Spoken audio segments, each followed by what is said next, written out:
বিসমিল্লাহির রহমানির রহিম।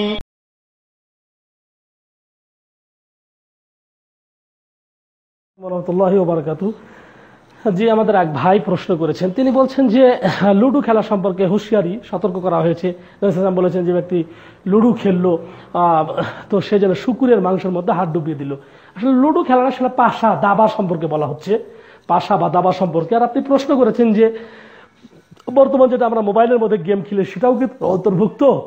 এটা প্রায় অন্তর্ভুক্ত, প্রায় এগুলোর অন্তর্ভুক্ত। অনেক সময় দেখা যায় যে এতটা মাশগুল হয়ে পড়ে সবাই যে এই মোবাইল নিয়ে সে গেম খেলছে, সে আল্লাহর জিকির আজকারের কোনো ভ্রুক্ষেপ নাই, এমনকি সালাতের ভ্রুক্ষেপ নাই।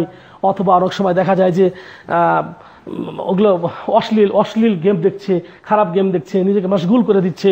তো বলবো এগুলো বর্জনীয়, এগুলো বর্জনীয়।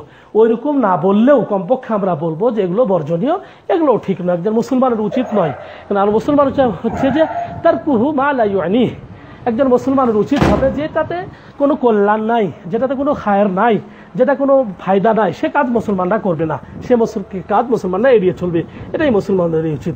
সুতরাং বলবে এই গেমের মধ্যে কোনো উপকারিতা নাই, এটা অযথা বেহুদা, সুতরাং না খেলাই ভালো।